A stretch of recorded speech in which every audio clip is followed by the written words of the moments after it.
Buenos días.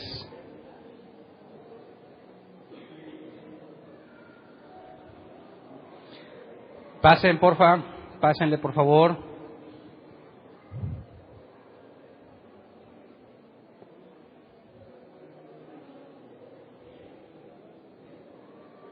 Acompáñenme a Romanos capítulo 15, versículo 1. Romanos 15, 1. Vamos a ver un tema fuerte. Se los digo antes de empezar para que entiendan todo lo que les voy a decir y no me lo tomen a mal. Es un tema que algunos hasta pueden resultar ofendidos. Y quizás no los de aquí, sino los que nos escuchen en el audio o en internet. Pero son cosas que se tienen que hablar y se tienen que hablar de forma directa. Así que lo voy a decir de forma clara y concisa. El versículo que vamos a usar como base es este: los fuertes en la fe debemos apoyar a los débiles en vez de hacer lo que nos agrada. El tema se llama, basado en este pasaje, los débiles y fuertes en la fe. Creo yo que hace como 2 años tuvimos un problema de este tipo y tuvimos que tomar una postura y resolverlo de la mejor manera posible en cuanto a términos bíblicos. Creo yo que hace 2 años todavía teníamos espías entre nosotros. ¿Se acuerdan que les he platicado eso? Gente que extrañamente venía de otras congregaciones para ver todas las cosas que estamos haciendo y llevar un reporte de lo que hacemos. Y después, con el paso del tiempo, algunas terminaron congregándose aquí, otras simplemente dijeron, ¿sabes qué? Me enteré de esto y te fueron a checar por eso y por lo otro y tengo estas dudas. ¿Por qué ustedes hacen esto? ¿Por qué no hacen lo otro? Y nos dimos cuenta de cosas que gente o personas cristianas, y no estoy hablando de no cristianos, cristianos, encontraban ofensivo en las cosas que hacíamos. Entonces, teníamos que tomar una postura como congregación en cuanto a qué cosas hacemos y por qué las hacemos. Todas las cosas que hacemos tenemos que hacerlas con una base bíblica. Si lo que hacemos no tiene base bíblica, debemos de, primero, cuestionar por qué lo hacemos, y si realmente no hay un fundamento bíblico para hacerlo, entonces no necesitamos hacerlo, aunque parezca algo bueno. Yo sé que las cosas que obviamente están malas, y balas entre comillas, depende mucho de la persona y de la cultura. Por ejemplo, ¿qué tal si hacemos un baile aquí en la congregación? ¿Qué tal si bailan en parejas? Yo he visto que en Estados Unidos hay iglesias donde bailan en pareja. Alabanzas, pero en pareja. Y tú dices, caray, imagínate que alguien entrara y viera aquí a Hernán y a su esposa echándole todo el zapateo con música cristiana. Te metes en temas de que, bueno, es malo, es bueno, es pecado bailar o no es pecado bailar, etcétera, etcétera. Entonces, es algo hipotético, nunca lo hicimos. Pero imagínate que lo estuviéramos haciendo. ¿Es bíblico? ¿Es correcto? ¿Es incorrecto? ¿Es antibíblico? ¿Realmente necesitamos aplicarlo o no? Entonces hay muchas cosas que las iglesias hacen, incluyéndonos nosotros, que van a resultar probablemente en ofensa a alguien más, o cosas que no hacemos, que por el hecho de no hacerlas también repercuten en una ofensa. Entonces, Pablo nos va a introducir a un problema que todas las congregaciones bíblicas van a encontrar. Quizás las no bíblicas no lo van a tener, porque no tienen un punto de referencia, pero todas las congregaciones bíblicas van a tener esta situación que comenta Pablo.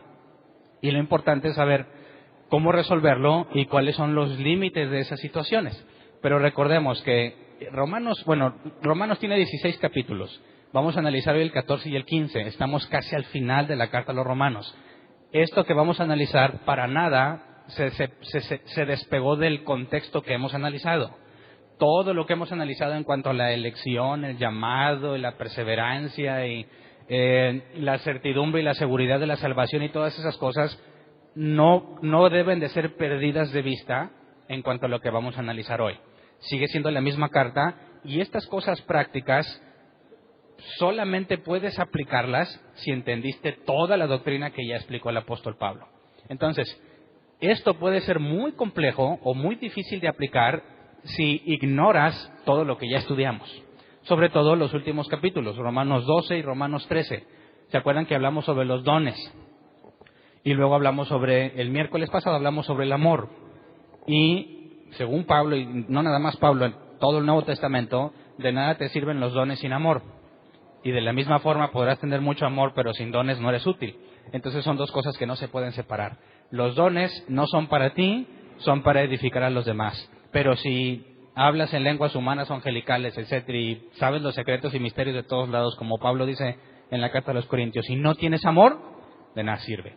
Pero el amor del que habla la Biblia, analizamos lo que habla la Biblia, analizamos el miércoles, que no es un sentimiento, es el ágape o ágape, es por convicción, por decisión. Entonces, ese es el contexto inmediato a lo que vamos a analizar hoy. Pablo nos va a adentrar o nos va a introducir unos problemas que estaban sucediendo en la iglesia de Roma y también en la iglesia de Corinto. Entonces, aún no analizamos la carta a los Corintios, pero voy a tomar el problema de los sacrificados a los ídolos, que está en el mismo contexto y es el mismo tipo de problema que nos va a introducir Pablo aquí en el capítulo 14 y 15. Entonces, habiendo dicho esto y de una vez aclarando que nos vamos a meter en temas complicados, la sección de preguntas no la vayas a desaprovechar, ¿ok? Porque en cuanto avancemos, ya no se vale que me preguntes de temas anteriores, así que saca todas las dudas que tengas. Empecemos a analizar un poco el problema. Vamos a Romanos 14, 2. De hecho, vamos a ver 3 casos específicos. El primero es el que menciona Pablo en Romanos 14, 2. Dice: a algunos su fe les permite comer de todo, pero hay quienes son débiles en la fe y solo comen verduras. Hablando de creyentes, ¿verdad? Hablando de la congregación. Esto no tiene nada que ver con los de afuera, con los incrédulos. Esto es con los creyentes. Algunos eran vegetarianos y otros comen de todo. Yo no he conocido creyentes vegetarianos, pero sí he conocido personas vegetarianas. Y son más insistentes que un evangélico, ¿verdad? No sé quién tiene un amigo vegetariano, que siempre te está tratando de convencer que dejes de comer carne y de que los animales sufren por tu culpa, etcétera, etcétera. De hecho, evangelizan más que los cristianos, los que yo conozco. Entonces, ¿cuál es la postura? Aunque ellos, en mi caso, ellos no son de la iglesia o no son cristianos, hay cristianos que son vegetarianos y que defienden esa postura. Pablo nos dice, algunos, su fe les permite comer de todo, pero hay quienes son débiles en la fe y solo comen verduras. Así que el hecho de comer solo verduras o no entre los creyentes es cuestión de fe, ¿ok? Pero nos está diciendo, unos comen todo y otros no.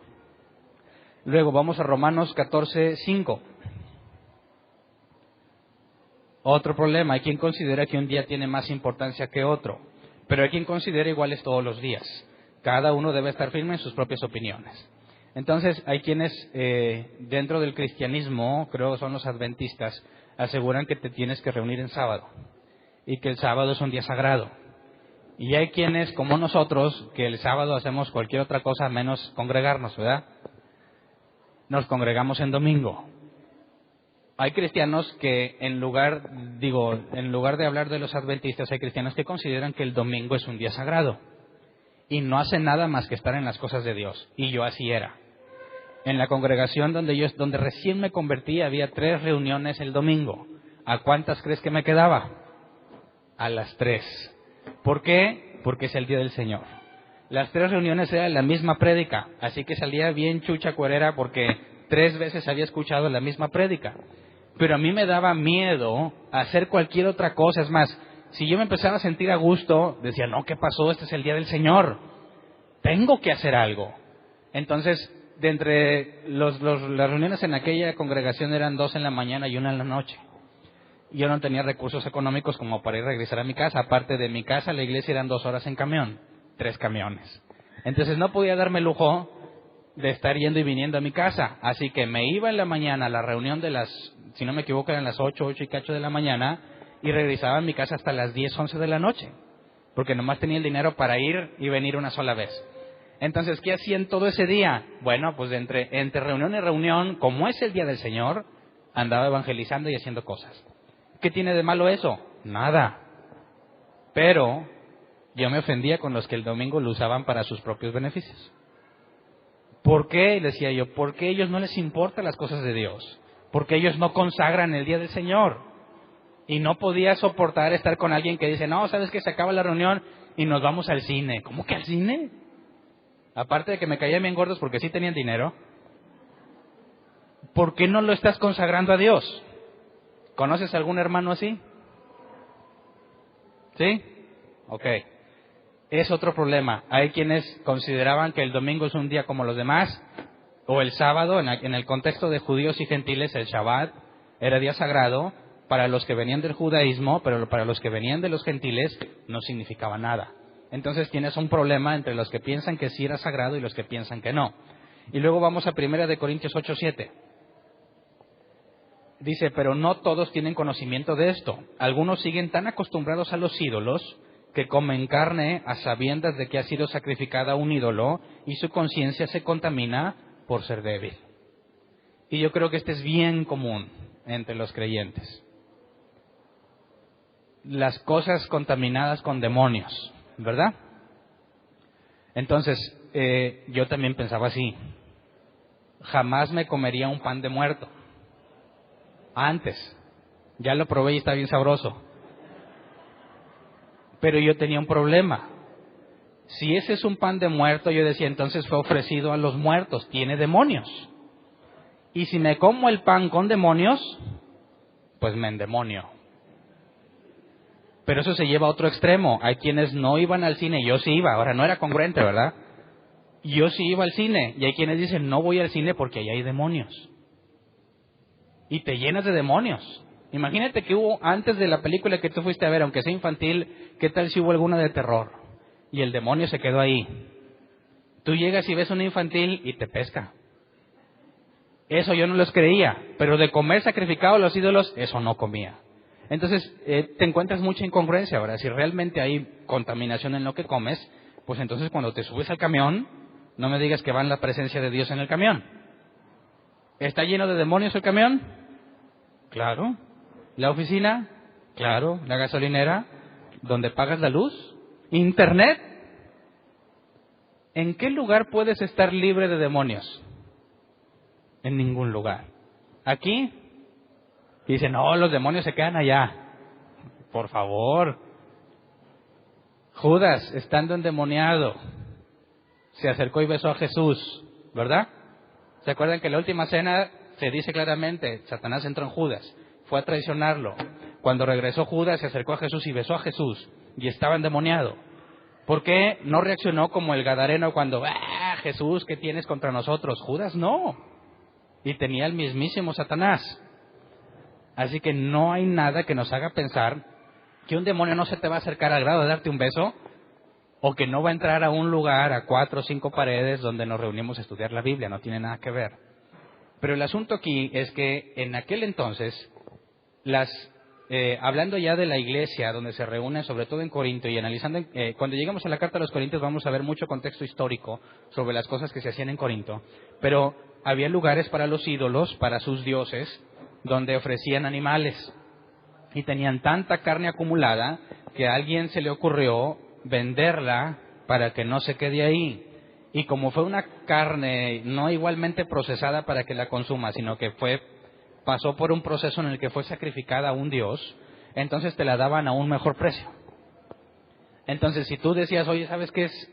Se me antoja una carne asada, pero no tengo mucho dinero, puedo irme a la tienda de, no sé, por así decir, me voy a la carnicería Zeus, donde todo lo que se ofreció a Zeus lo tienen más barato. Así que yo llego y digo, deme 1 kilo de flecha, porque acuérdese que ando pobre, ¿verdad? Y me lo van a dar más barato. Y yo era beneficiado. El problema es que otros decían, ¿cómo te atreves a ir a comer de esa carne si fue sacrificada a los ídolos y está llena de demonios? Entonces, cuando te comas esa carne, te estás comiendo a los ídolos para los cuales fue ofrecida, ¿verdad? Bueno, yo te preguntaría, ¿cuál es la vida espiritual de la vaca que fuiste a comprar, la barbacoa que fuiste a comprar en la carnicería? Dime cuál era la historia de la vaca que te comiste. Y no era una sola vaca, quizás allá había mezcla de 4. ¿Tienes la certeza de que ninguna de esas vacas, cuando alguien la mató, dijo, esto es para el santo niño de Atocha, ¡pah!, la mató? Tú vas y dices, medio de barbacoa. Allí va parte de la lengua de esa vaca que fue sacrificada al Santo Niño de Atocha. ¿Te endemoniaste? Fíjate que el ejercicio de llevar las cosas a un extremo resulta absurdo. ¿Se acuerdan? Cuando analizamos una teoría o alguna forma de pensar y la llevamos a un extremo, si sigue siendo coherente, la analizamos con seriedad. Si resulta que es un absurdo, entonces no tiene sentido tomarla en cuenta. Por eso siempre los ejemplos de irte al caso extremo. ¿Qué pasaría en el caso extremo? ¿Qué pasa en el caso extremo en el que se cumplen las condiciones? Resulta en un absurdo. No tomemos en serio esa teoría. Tiene que haber congruencia en cualquier aspecto que lo analices. Cuando analizas la Escritura, jamás llegas a absurdos.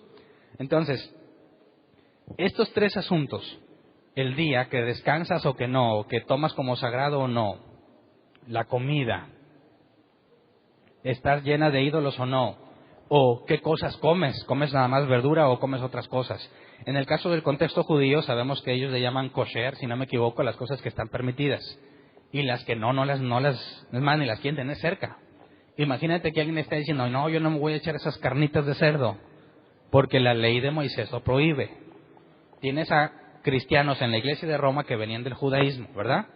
Y luego viene el gentil y traje tacos de carnitas para la raza. ¿Cómo reaccionarían aquellos que vienen del judaísmo? ¿Se enojarían o lo dirían, échame 2 con mucha salsa? No, se peleaban y discutían interminablemente porque no se podían poner de acuerdo. Este tipo de cosas van a ser muy comunes en cualquier lugar donde congregues personas que están buscando a Dios por medio de la Escritura. Siempre van a pasar ese tipo de cosas. Pablo hace 2 categorías según la fe.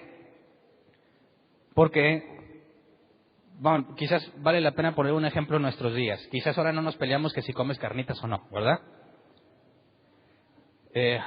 Yo conozco algunos que todavía siguen defendiendo eso. No comen cerdo, pero sí comen camarón, ¿verdad? Y otros animales que también deberían estar prohibidos, pero sí los comen. Entonces, quizás hoy en día tenemos ejemplos como que las mujeres solo deben de usar falda y no pantalón, ¿verdad? Otro ejemplo es que las mujeres deben de traer el cabello largo y no corto, y los hombres corto y no largo. Algunos piensan que el sábado es día santo y otros no, como nuestros amigos adventistas. Algunos no van al cine porque está lleno de demonios y todavía existen de esos cristianos. ¿Conoces alguno? No van a esas cosas, o bueno, quítale el cine, no van a un 15 años mundano. Oye, la familia se reunió para los tamales de febrero. No, ¿qué te pasó? ¿Esos de los ídolos? No voy. Y se mantienen aislados porque se contaminan con los demonios. Algunos toman vino y otros no, ¿verdad? Y ese es un tema delicado, que hay que darle seriedad para entenderlo. Hay quienes escuchan música secular y otros no. Yo era de los que solamente música cristiana. Ahora, hay que hacer una diferencia clara entre música secular de un tipo y música secular de otro. Si tú te la pasas escuchando canciones de esas tan vergonzosas de ahora, y no por criticar a un género en particular, pero la música esa de banda, ¿de qué habla normalmente? ¿De dónde viene el reggaetón? ¿De qué habla el reggaetón? Si tú eres cristiano y te deleitas en esas cosas, tienes problemas, ¿eh? Pero ¿qué tal si escuchas Beethoven, Mozart? Son mundanos. Sí, pero ¿qué estás escuchando y por qué lo escuchas? ¿Qué tal si escuchas una bien romántica ¿de quién será? Montaner, que se hizo cristiano. Para que no me apedreen aquí todos. ¿Qué tal si escuchas a Montaner y llevarte a la cima del cielo? Hernán, esa la cantó cuando no era cristiano. Bueno, pero yo se la estoy dedicando a mi esposa. ¿Hay algún problema? Bailar. Oye, pues si yo me voy a un 15 años y me pongo a bailar y me toman una foto y la suben a Facebook, ¿afectará mi reputación como pastor? Claro. ¿Pequé? En la foto no sale cuál estaba bailando, ¿verdad que no? A menos que me veas acá en posición extraña, te puedes imaginar que estaba bailando. Pero si tú me ves con mi esposa así abrazado, ¿qué tal? Dios quiere que todavía falten muchos años, pero ¿qué tal si mi hija es la que se está casando? ¿Qué tal si bailé un vals con mi hija? ¿Pequé? ¿Qué tal si me voy de vacaciones y nos vamos por un crucero y en el barco ponen música y nadie me conoce y yo y mi esposa bailamos, pero dejo en claro que ninguna de perreo ni nada de eso? Aunque con mi esposa no tendría nada malo, ¿verdad? Siempre y cuando no lo haga en público. Entonces, ¿bajo qué condiciones es pecado bailar y bajo qué condiciones no? Muchos cristianos generalizan: no bailas, no tomas, no haces esto y no haces lo otro. Y otros al revés: aquí se vale todo. Entonces tienes los dos extremos. Pablo por eso empieza a clasificar unos y otros, porque ¿quién tiene la razón? ¿Alguno está equivocado o los dos tienen la razón? ¿Es posible que dos cosas completamente opuestas sean ciertas al mismo tiempo? ¿Es pecado bailar o no es pecado bailar? En esa forma de clasificar directamente no puedes generalizar. Los judíos, bueno, el hebreo, ¿qué hacía David? Dicen que danzaba, ¿verdad? Y muchos cristianos dicen, pero danzar no es lo mismo que bailar. Bueno, ¿qué tal si lees una versión más nueva y dice, y David bailaba? Se te acaba tu doctrina. Entonces, veamos esta forma de clasificarlos. Romanos 15:1, que es lo que leímos inicialmente. Bueno, primero mejor vamos a Romanos 14:1. Romanos 14:1 dice: reciban al que es débil en la fe, pero no para entrar en discusiones. También el 2, algunos su fe les permite comer de todo, pero hay quienes son débiles en la fe y solo comen verduras. Entonces, antes de mencionar el problema de qué comes, te dice, al que es débil en la fe, recíbanlo. Y aquí hay un calificativo, y está separando un grupo de personas, al que es débil en la fe. Y aquí la palabra débil es el griego asteneo, que se traduce como estar enfermo, estar impotente o débil. Entonces, cuando habla sobre alguien débil en la fe, necesitamos analizar esta palabra. ¿Me está hablando de alguien débil porque no tiene fuerza? ¿O alguien débil porque está enfermo? ¿O alguien débil porque es incapaz de hacer algo? Que son las tres posibles traducciones: estar enfermo, ser impotente o débil. Para poder entender cómo aplicarlo correctamente, hay que ver en la Escritura cómo han usado esa misma palabra otros autores, o el mismo autor en otro contexto. Así que vamos a Mateo 18. Esto con el objetivo de no cometer una equivocación a la hora de que vamos a analizar quiénes son los débiles y no formar una doctrina en nuestra traducción en español, sino asegurarnos de lo que el autor está diciendo. Mateo 18 dice: sanen a los enfermos, resuciten a los muertos, limpien de su enfermedad a los que tienen lepra, expulsen a los demonios. Lo que ustedes recibieron gratis, denlo gratuitamente. ¿Dónde están los débiles aquí? Aquí se usa la misma palabra. Aquí no se nos traduce como débiles, dice sanen a los enfermos. Esa es la palabra que se nos traduce en Romanos como débil. Vamos a Lucas 4:40. Al ponerse el sol, la gente le llevó a Jesús todos los que padecían de diversas enfermedades. Él puso las manos sobre cada uno de ellos y los sanó. En este caso, la NBI no lo tradujo literalmente. Vamos a la versión 60. Lucas 4:40. Al ponerse el sol, todos los que tenían enfermos de diversas enfermedades los traían a él. Aquí la palabra débiles en el original es enfermos. Entonces, ¿entiendes por qué la NBI dice que llevaron a los que tenían diversas enfermedades? Y no quiso decir los enfermos que tienen enfermedades, ¿verdad? Pues que es como redundante. Pero lo que literalmente dice es que llevaron a los que estaban enfermos de diversas enfermedades. Y ahí la palabra débiles no nos lo traduce como débiles, sino como enfermos. Y por último, vamos a Juan 11:1. Hay más casos, pero creo que con 3 nos va a dejar en claro cómo poder traducir esta palabra sin miedo a equivocarnos. Juan 11:1. Había un hombre enfermo llamado Lázaro, que era de Betania, el pueblo de Marta y María, sus hermanas. La palabra aquí es enfermo.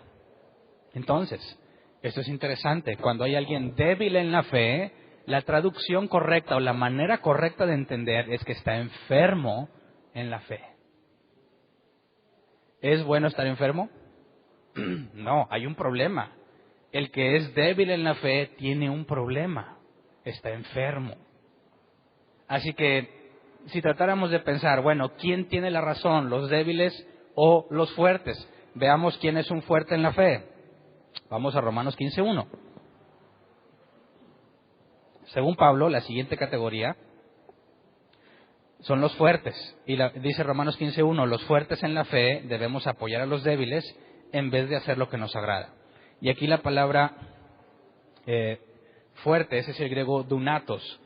¿Se acuerdan de la palabra dunamis, capacidad para hacer, que vimos en cuanto a lo que se llaman milagros? Bueno, dunatos es el griego fuerte, que puede hacer cosas por un poder recibido, o que es posible que haga las cosas. Entonces, el fuerte no está enfermo. El fuerte tiene la capacidad de hacerlo. El débil no tiene la capacidad de hacerlo porque está enfermo. Entonces, ojo con que no es un acto voluntario. ¿Me explico? Yo no me enfermo porque quiero. Estoy enfermo, tengo un problema y eso me incapacita para hacer ciertas cosas. El débil en la fe no es débil porque quiere serlo. Es débil porque es lo único que puede hacer, porque está enfermo. Entonces, cuando aquí el propio versículo 1 de capítulo 15 también nos menciona a los débiles, cambia la palabra. Y aquí el débiles es adunatos, lo opuesto a fuerte. Es decir, aquel que es débil, incapaz. Entonces, la definición de débil no la podemos basar para entender primero dunatos. Por eso primero les doy la otra definición. Está enfermo. Y como está enfermo, por ejemplo, por consecuencia es adunatos. No puede hacer las cosas que el otro sí puede. Entonces, el que sí puede, el que es fuerte, tampoco lo es por voluntad. Es porque recibió la capacidad de hacerlo. Entonces, con esto quitamos la responsabilidad del individuo. No podemos culpar al débil por ser débil, ni adular al fuerte porque es fuerte. Porque el fuerte es fuerte porque Dios le dio la capacidad. Y el débil es débil porque está enfermo y Dios no le ha dado la capacidad. ¿Me explico? Entonces, cuando tú le recriminas a un débil que es débil, el ignorante eres tú. No puedes recriminarle, oye, ¿por qué estás enfermo? ¿Para qué te enfermabas? Dices, pues oye, nadie me preguntó, ¿verdad? Si estoy enfermo, tengo un problema y por más que me regañes y me acuses, eso no va a sanar mi enfermedad. Entonces, de entrada, bajo la propia definición, no tiene sentido el pleito entre débiles y fuertes, porque ninguno de los dos es débil o fuerte por mérito propio. Así que lo primero que hace Pablo al poner la clasificación y las definiciones es quitar el problema del individuo. ¿Me explico? Si los dos son de Dios y a uno les dio la capacidad y a otros no, entonces ¿en dónde está la solución? En Dios. ¿Ok? ¿Por qué Dios hace eso? Ahorita veremos por qué. ¿Por qué Dios a uno les hace débiles o permite que sean débiles y a otros fuertes? Entonces, una vez entendido el problema de la clasificación y de que no podemos simplemente culpar a las personas sin importar en cuál tipo estén, vamos a leer el versículo 2 de Romanos 15. Bueno, desde el 1 para poder ver bien el contexto. Dice, los fuertes en la fe debemos apoyar a los débiles en vez de hacer lo que nos agrada. Cada uno debe agradar al prójimo para su bien con el fin de edificarlo. Entonces, aunque los que están enfermos en la fe tienen un problema, en estos pasajes vemos que la demanda de cambiar no es hacia el enfermo, es hacia el fuerte. El fuerte que tiene la capacidad puede controlar las cosas que hace. El enfermo no. Así que dice aquí Pablo, cada uno de ustedes, hablando de los fuertes, debe de agradar al prójimo para su bien, con el fin de edificarlo. Así que si tú te consideras fuerte en la fe, en lugar de sentirte como que ándale, yo estoy bien, no tengo ningún problema, tú enfermo tienes que ir a buscar la cura, Pablo lo pone al revés. Al enfermo no le está pidiendo que cambie. Al que le pide que cambie es al fuerte. Y esto no tiene sentido si no entiendes el amor ágape. ¿Me explico? Ágape, amor por decisión, por preferencia. Si yo tengo dones que son para edificar, y ya vimos que no te puedes sentir arrogante porque es un regalo inmerecido.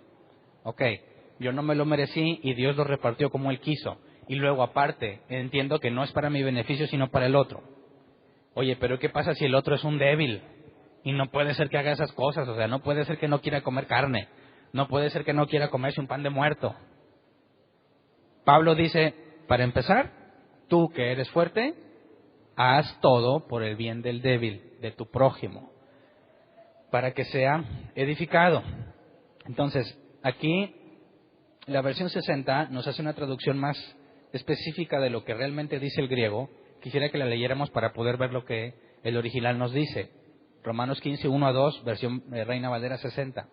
Dice así que los que somos fuertes debemos soportar las flaquezas de los débiles y no agradarnos a nosotros mismos. Fíjate cómo la NBI te habla de apoyar, ¿verdad? Y la Reina Valera 60 te habla de soportar. ¿Es distinto? Una cosa es soportar las flaquezas de los débiles y otra cosa es apoyarlos. Por eso, cuando habla de soportar las riquezas, quizás voy a decir, ay hombre, te voy a soportar, o sea, ahí te voy a dejar estar, pero no te soporto, nomás te voy a tolerar, que tampoco es lo correcto. Porque por eso dice que tienes que buscar el bien de tu prójimo y edificarlo. Entonces no nada más es aquí lo voy a estar tolerando, o sea, déjalo que venga, hombre, hasta que se canse. No. La palabra soportar, que es lo que realmente escribió el autor de la carta, es el griego bastazo, que se traduce como cargar, sostener, soportar, tolerar. Y la palabra flaquezas es astenema, que se traduce como debilidad o enfermedad. De hecho, astenema es la conjugación de lo que vimos como débil, enfermo. Entonces dice, tenemos que soportar las enfermedades del enfermo. Tenemos que cargarlas. Pero ¿cuál es el objetivo? No nada más es ahí tenerlo, porque tenemos que agradar a nuestro prójimo. Y la palabra agradar es rendir servicio a otro, el griego aresko.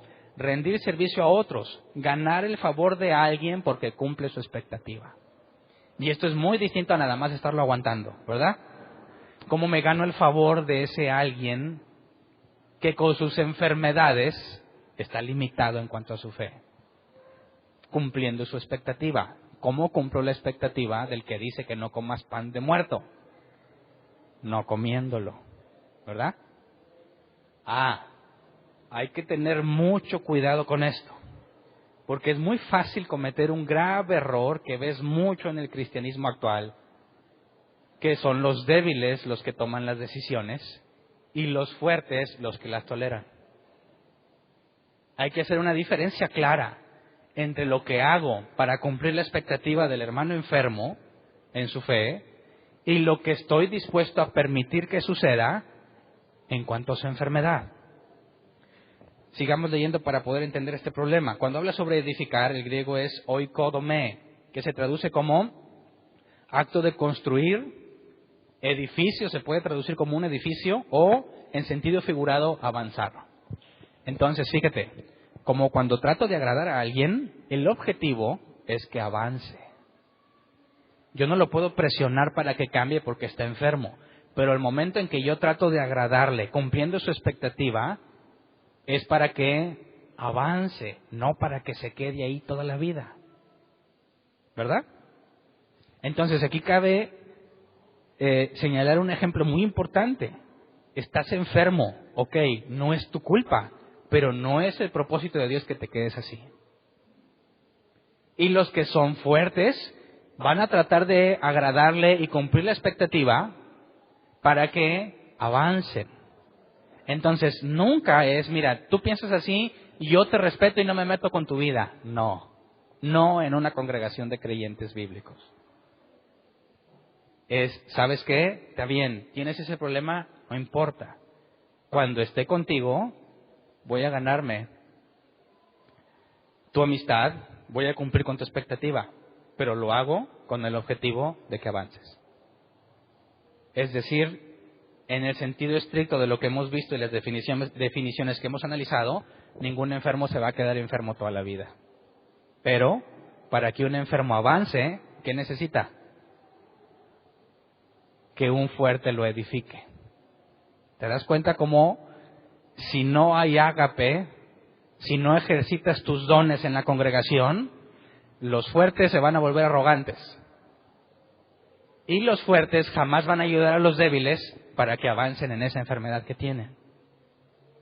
Cuando encontramos en nuestra situación actual que los que piensan en una cosa, ¿sabes qué? Yo me voy a una congregación donde todos estén en falda y ninguna mujer use pantalón. Dices, a ver, dame evidencia bíblica de que los pantalones están prohibidos. No, pues no hay, porque la Biblia nunca menciona los pantalones. No, pero eso es ropa de mujer, obviamente, la que trae vestidos largos. Bueno, ¿qué tipo de ropa usaba Jesús? ¿Y los romanos? ¿Qué tal si yo me he visto como un soldado romano y ando por la calle paseándome? ¿Cómo voy a verme? ¿Como un soldado machín? ¿O como todo lo contrario? Entonces, ¿es la prenda el problema? No.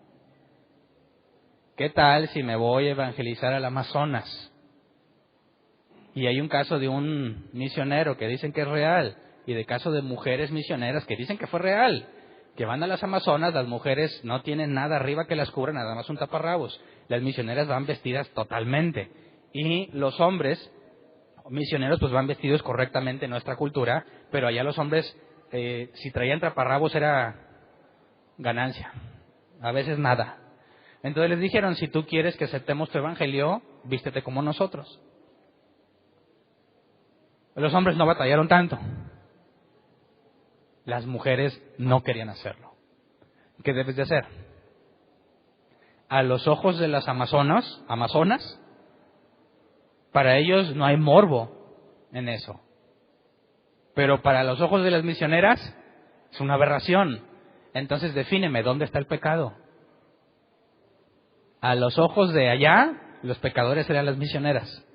A ojos de las misioneras, los pecadores son los nativos del Amazonas. Entonces, ¿cómo concluyes?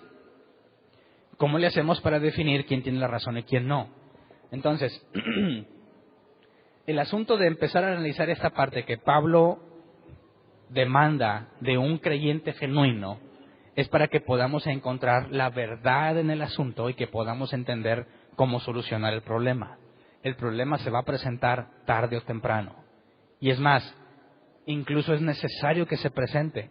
De otra manera, los débiles no van a poder ser útiles porque siempre se van a quedar enfermos, y los fuertes jamás van a dejar de ser arrogantes al sentirse superiores. Necesitas que las dos cosas estén en una congregación. Entonces hay que enfrentarlas. Cuando Pablo dice que es el fuerte el que debe de agradar al débil, ¿te parece justo? ¿Te parece justo? Dices, oye, pero ¿por qué si el que está mal es él? Imagínate que queremos hacer una reunión entre nosotros y vamos a poner videojuegos, vamos a hacer un torneo de videojuegos. No falta el hermano que dice que los videojuegos son del diablo. ¿Alguien conoce a un cristiano así? ¿Tú? Yo era uno de esos. Así que yo entiendo lo que se siente. Yo quebré el Nintendo que mi papá me regaló, que le costó mucho, y lo quebré a martillazos, porque estaba plenamente convencido que de ahí salían los demonios. Ya con el tiempo me arrepentí, le pedí perdón a mi papá también, porque ni siquiera era mío y yo fui a quebrarlo muy espiritual. ¿Qué pasa si queremos hacer una reunión y tenemos acá raza que le gusta jugar y vamos a hacer un torneo y salir, ¿cómo que un torneo de videojuegos? En la casa del Señor. Los que son fuertes, ¿qué deben de hacer? Abalanzarnos sobre el débil y darle todos los versículos bíblicos que demuestran que el Nintendo, el videojuego, lo que sea, ¿no tiene demonios? No. Tendríamos que decir, ok, no va a haber videojuegos. ¿Quién está feliz con esa respuesta de los que haya gamers aquí? Claro que no te vas a sentir contento. ¿Por qué? Por que tiene acá su conciencia limitada y puedes decir un montón de cosas de él, que ya es un error porque él no está enfermo porque quiere, como ya lo vimos en la definición. ¿Por qué tengo yo que ceder ante él? Bueno, esa es la primera muestra de amor ágape. Porque si leemos Romanos 15:3, dice, porque ni siquiera Cristo se agradó a sí mismo, sino que, como está escrito, sobre mí han recaído los insultos de tus detractores. Entonces, cuando el hermano fuerte cede ante el débil, está imitando a Cristo. Número 1. Por eso te pregunto que si crees que es justo. Bueno, no es justo, pero no se trata de justicia. ¿Es justo que Jesús viniera a sufrir por nosotros? Claro que no. Es cuestión de misericordia. Así que cuando Pablo dice que el fuerte debe de ceder ante el débil, no es cuestión de justicia, es cuestión de misericordia. Y de que entendamos que el problema no está prácticamente en su voluntad, sino en que esa es la condición que hasta ahora Dios le ha dado. Y que la forma de avanzar es muy distinta. Si los hacemos a un lado, no estás haciendo tu trabajo como creyente en una congregación. Cuando cedes ante ellos en ese tipo de cosas y ellos ven que estás dispuesto a servir, ¿qué aprenden? ¿Qué aprenden? No van a dejar de ver los demonios ahí, ¿eh? ¿Qué aprenden? Que ellos tienen que hacer lo mismo. Y esa es la parte interesante, porque aunque primero Pablo pone la carga en cuanto al fuerte, luego nos aclara que el débil no queda sin responsabilidad. Leamos Romanos 12, 2 al 4, que es el primer caso de la comida, porque ahora lo vamos a leer con la respuesta y la solución que da Pablo. Romanos 14, 2 al 4. A algunos su fe les permite comer de todo, pero hay quienes son débiles en la fe y solo comen verduras. El que come de todo no debe menospreciar al que no come ciertas cosas. Y el que no come de todo no debe condenar al que lo hace, pues Dios lo ha aceptado. Así que es responsabilidad del fuerte ceder, pero ¿cuál es la responsabilidad del débil? Ojo, ante él no lo voy a hacer, pero aparte sí, y no me escondo. ¿Me explico? No es de que ahí vienen estos que no, que los videojuegos son del diablo. Uy, sí, no, nadie debería tener videojuegos. Llegas a tu casa y te pones a jugar. Y que no se dé cuenta, oye, se van a reunir. Híjole, pero no invites a Hernán porque es bien religiosote. Y cuando vea que la sangre cae así en la pantalla, ¿se nos va a morir aquí? No lo invites, sordéalo. No se trata de eso. No se trata de hacer una división, tú eres de los de allá. Ojo, el débil en la fe, el enfermo, sabe que tú también juegas y no te juzga. Pero cuando estás con él, no lo haces, por amor a él. ¿Entiendes de qué se trata? ¿Entiendes cómo se beneficia el débil? El débil sabe que tú juegas, pero como lo respetas y lo amas, no lo vas a hacer enfrente de él. ¿A qué lo motivas? A actuar de la misma manera. Entonces, si él ve que eso que tú tienes no es un vicio incontrolable, que bueno, yo soy libre para jugar y no me importa. No. ¿Estás consciente de que es más importante no hacer tropezar a tu hermano? Esa es la mejor forma de poner en práctica el amor de Dios. Y si, como la Biblia dice, nosotros podemos amar a Dios porque Él nos amó primero, ¿cómo reacciona una persona a la que le muestras amor? De la misma manera. Así es como empieza a avanzar. ¿Me explico? No es dice, bueno, ya échame el control. No. Empieza a entender cómo es posible que alguien que está jugando con los demonios muestre semejante muestra de amor. Algo no me cuadra, ¿verdad? Si realmente está todo contaminado de demonios, no me trataría con amor. Si me trata con amor, entonces pongo en duda lo de los demonios. Pero si yo estoy seguro que juega con demonios y luego viene y me maltrata, confirmas mi idea, ¿sí o no? ¿Por qué solamente el fuerte debe de ceder? Porque esa es la forma en la que transmites el verdadero evangelio. Esa es la forma en la que transmites el verdadero amor de Dios. Yo no cedo las cosas que yo hago mientras no esté en presencia de ellos. Yo puedo hacer lo que yo quiera acá y ahorita vamos a ver las condiciones. Porque no está hablando de pecado, ¿eh? Acuérdate del contexto de lo que estamos hablando. Comidas, bebidas y todo ese tipo de cosas. Entonces yo puedo hacer cosas acá aparte, pero en presencia de un enfermo o de un débil no lo voy a hacer y le voy a mostrar que tengo la capacidad de amar porque Dios me ha amado. Y eso tiene que ayudarle a avanzar. Entonces, versículo 4, ¿quién eres tú para juzgar al siervo de otro? Que se mantenga en pie o que caiga es asunto de su propio Señor y se mantendrá en pie porque el Señor tiene poder para sostenerlo. Y esto es bien importante. Este pasaje tú no lo vas a entender si crees que tú te salvas, ¿verdad? Si tú crees que la salvación depende de ti, este pasaje te mete en problemas serios. Porque aquí claramente enseña que ya sea que caigas o estés en pie, ¿quién tiene el control? Dios. Y que si tú eres de Dios, te va a mantener de pie. Si tú crees que tú eres el que controlas tu salvación y a veces la pierdes, este pasaje no tiene ningún sentido para ti. Por eso, al ver que Pablo ya nos demostró sobre la certeza de la salvación y tienes a un hermano enfermo, sabes que no va a estar así siempre, porque el Dios que lo sostiene lo va a mantener en pie, lo va a hacer avanzar. Entonces, cuando yo le muestro amor, él en su entendimiento va a empezar a avanzar, pero por obra de Dios, que lo va a mantener en pie. ¿Me explico?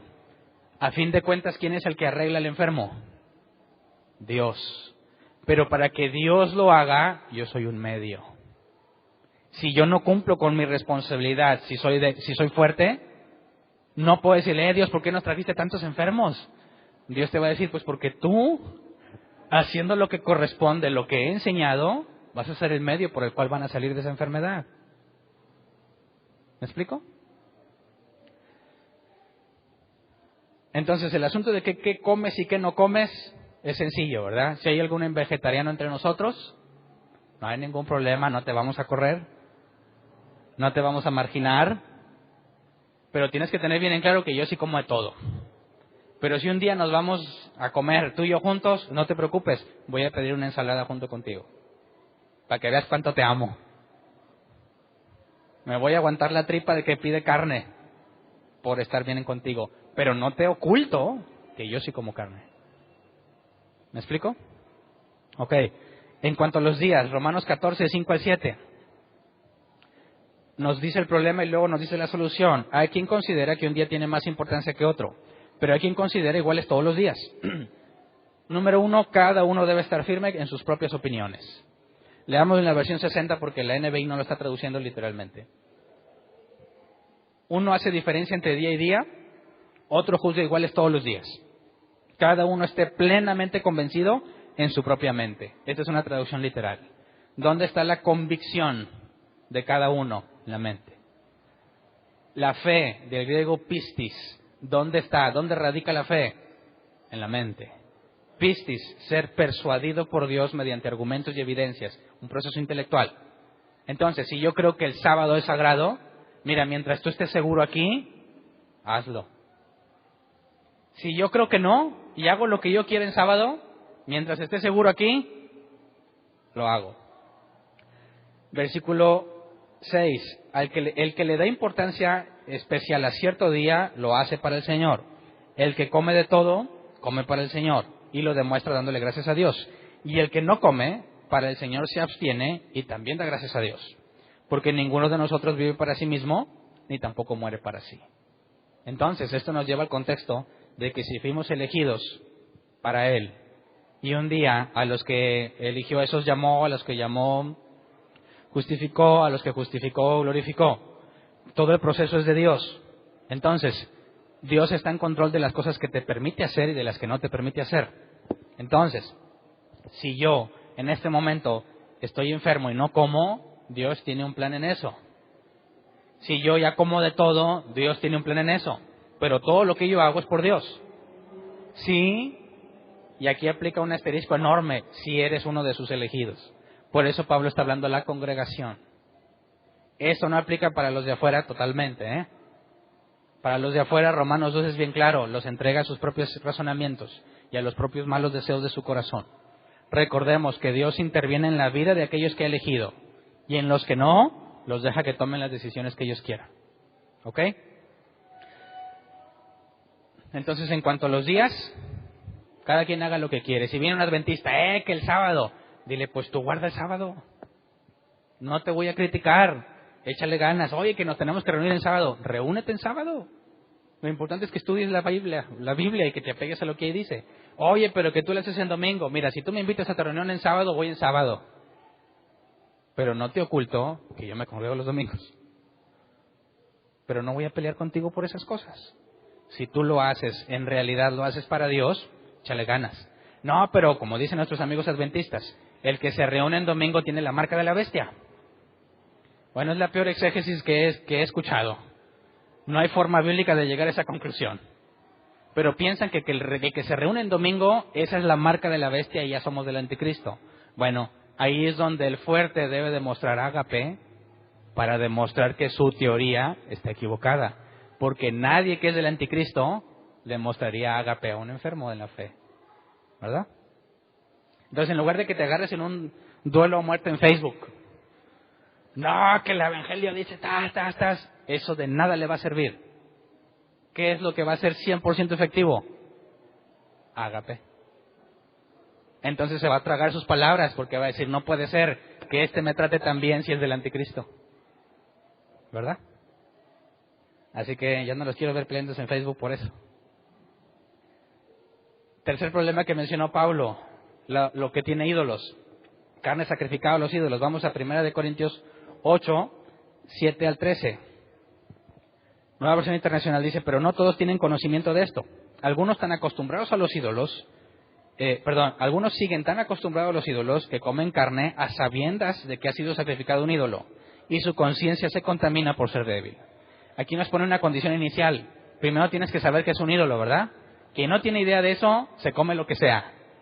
Pero si tú vienes de otras religiones, donde estás bien acostumbrado a que le presentas ofrendas y cosas a imágenes y un montón de cosas, tienes una prenoción, una idea preconcebida de que si llega el 12 de diciembre y se van todos los puestos a la basílica, ¿para quién es todo eso que se está vendiendo y en honor de quién?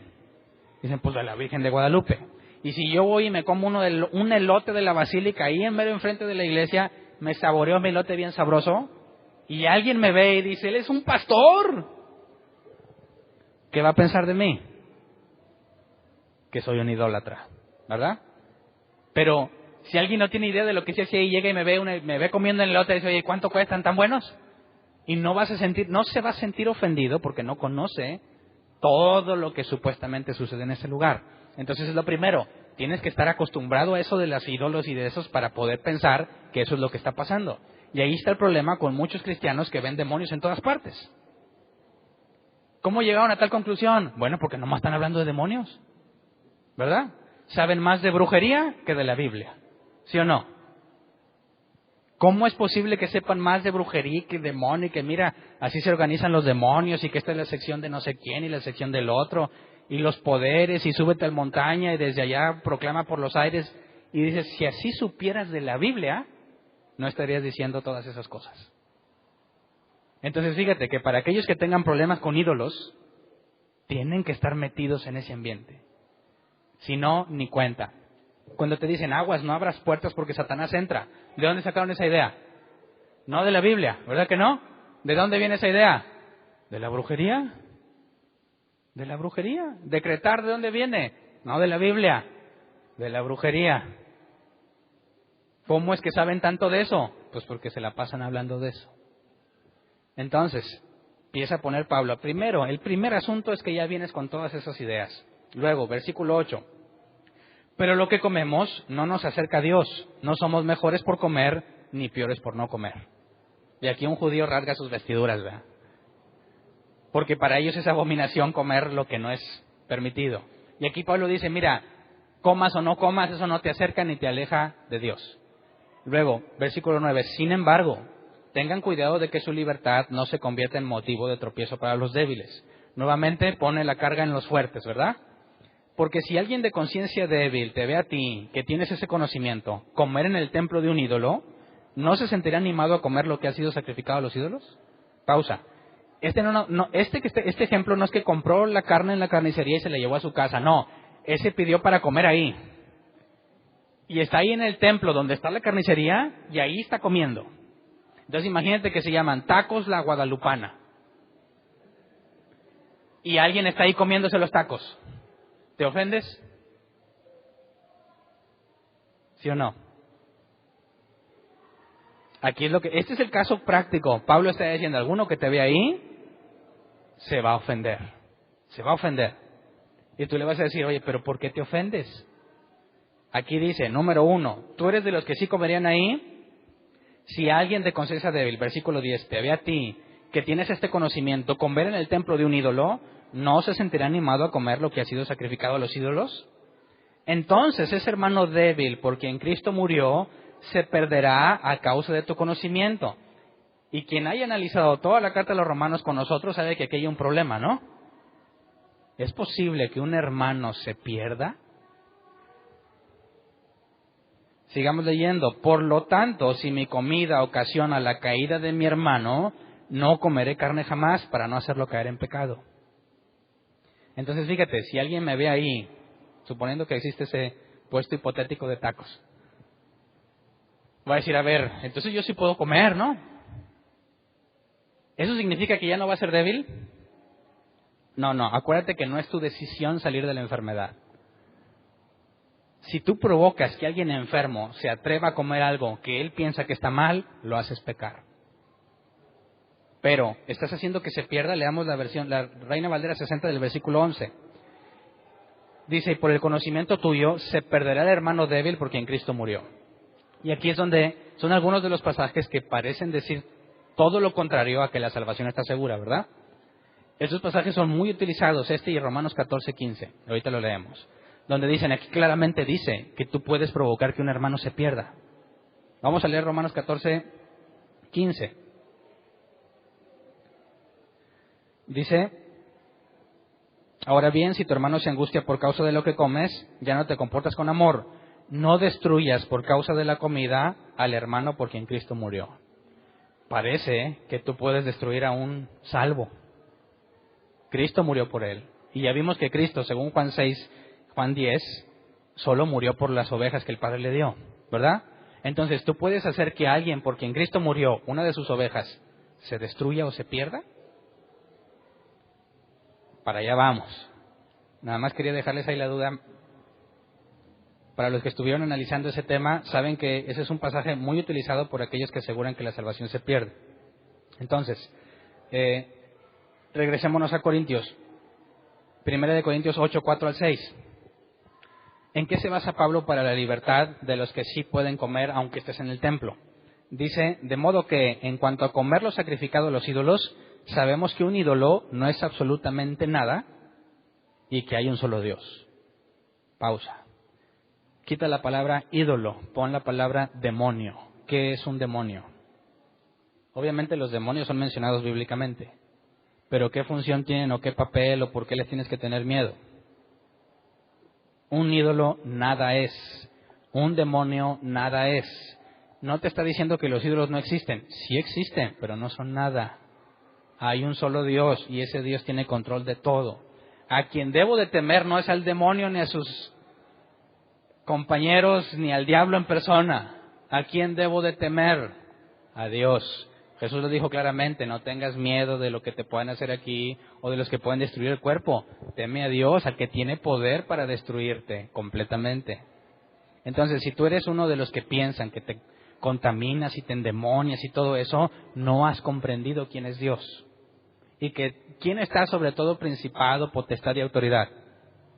Jesús. Y si los demonios tienen principados, potestades y autoridades, bueno, ¿quién está encima de todos? Jesús. ¿Por qué te preocupas? Ahora, si Jesús está en la cadena a mero arriba y los demonios andan haciendo de las suyas, se oye feo, pero ¿quién les dio permiso? Porque ellos no pueden hacer nada que no les autoricen.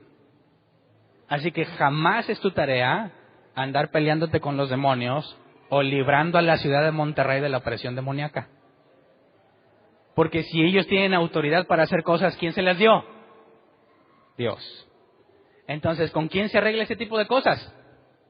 Con Dios. ¿Qué dijo Dios en cuanto al demonio y a sus achichincles?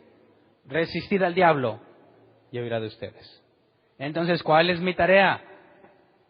Yo evangelizo para que cuando aviento la red, solo Jesús controla qué pescados caen, ¿verdad? Luego, cuando el diablo quiere hacer cosas, ¿lo reprendo? No, eso se hace en el nombre de Jesús. Eso significa que Jesús te dijo, Hernán, ve y haz esto, ¿verdad? Si Jesús no te dijo nada, no abras la bocota, porque te conviertes en un falso profeta, a alguien que asegura que Dios dijo y no dijo. ¿Cuántos de esos conoces? No es más, ¿cuántos de esos estaban aquí? ¿Cuántos de ustedes eran así? falsos profetas. En el nombre de Jesús, mentiroso, Jesús no te dijo nada. ¿Qué es lo que yo siempre debo de hacer? Resistir al diablo. Resistirlo. Oye, pero ¿qué pasa si como Pablo me quieren apedrear? ¿Qué hizo Pablo? En algunas situaciones se fue, ¿verdad? Se escapó por la barda, lo que sea. En otras, ¿se acuerdan dónde fue? En Éfeso, lo apedrearon. Reaccionó y ¿qué hizo? Se regresó a Éfeso. ¿Por qué? Porque no hay que tenerle miedo a esos. Hay que obedecer lo que Dios dijo. Y si Dios le dijo, ve a Éfeso, y te apedrearon y resulta que estabas vivo, cuando reacciones, ¿qué vas a hacer? Regresar a Éfeso, porque Él no ha cambiado la orden. ¿Verdad? Pero si no te dijo nada y te apedrean, vas a ser como aquellos hijos de judíos que dijeron, en el nombre de Jesús el que predica Pablo. Nótese que ahí está el caso práctico. Jesús no los mandó, ¿verdad que no? Y quisieron usar la misma frase, poderosa, ¿verdad? En el nombre de Jesús el que predica Pablo. ¿Qué hizo el demonio? A Jesús conozco, a Pablo conozco. Puesto nuestro idioma es, sí, Jesús me mandó el mail de que Pablo iba a venir a deshacer nuestras cosas. ¿Pero tú qué? Se abalanza sobre los, creo eran 7, los golpea, los desnuda y salen corriendo humillados. Por andar de machines diciendo que en el nombre de Jesús. Y el propio demonio le dice, Jesús no te dijo nada. Así que Pablo lo pone muy simple. Sabemos que un ídolo no es absolutamente nada y que hay un solo Dios. Versículo 5, pues aunque haya los así llamados dioses, ya sea en el cielo o en la tierra, y por cierto que hay muchos dioses y muchos señores, para nosotros no hay más que un solo Dios, el Padre de quien todo procede y para el cual vivimos. Y no hay más que un solo Señor, es decir, Jesucristo, por quien todo existe y por medio del cual vivimos. Y cuando dice que hay un solo Señor, está hablando de autoridad. Entonces no me preocupan las huestes enchamucadas y lo que sea, porque la orden decisiva está en la boca de Jesús. Y cuando vamos a liberar un endemoniado, y Jesús dijo, ve y reprende al demonio, ¿te preocuparía algo? Jesús, espérate, pero no hay un hado, ¿qué tal si el demonio es muy fuerte? Dices, ¿qué pasó? ¿Más fuerte que la orden de Jesús? Claro que no. Entonces, si Jesús dio la orden, ¿sabes qué? Demonio, sal de él. ¿Y qué va a hacer el demonio? Se va a ir. ¿Por qué? Porque Hernán es bien espiritual. Porque tú no sabes todos los días que yo ayuno, ni los cursos que he tomado, Desde Guatemala han venido a darme curso. Tú dices, qué absurdo, qué barbaridad. ¿A quién le están atribuyendo el mérito? ¿Al que dio el curso o al que está capacitado? Pero todo proviene de la orden de Dios. ¿Me explico? Entonces, si yo soy de los elegidos, si yo soy de Dios, si soy una oveja de Jesús y me como un pan de muerto, va a decir Jesús, ¡no! Ya, hijo de Hernán. Tenías el Espíritu Santo. Te di mucho del Espíritu, porque hay quienes piensan que te dan medidas, ¿verdad? Te di mucho del Espíritu Santo y te comiste ese pan y lo echaste todo a perder. Otra vez, nos vamos al extremo, es absurdo. Completamente absurdo. Pero, si tú piensas que eso te afecta y te atreves a comértelo a ver qué pasa, estás en problemas. Y eso es lo que va a hablar aquí dentro de poco. Entonces, 1 Corintios 8:11 dice, entonces ese hermano débil, porque en Cristo murió, se perderá a causa de tu conocimiento, ¿verdad? Y parece que se puede perder la salvación de este, incluso por mi culpa. Y luego Romanos 14:15, ahora bien, si tu hermano se angustia por causa de lo que comes, ya no te comportas con amor. Eso es cierto, ¿verdad? Ya no me comporto con amor si en su cara me estoy comiendo el pan de muerto y el otro está... ¡ah!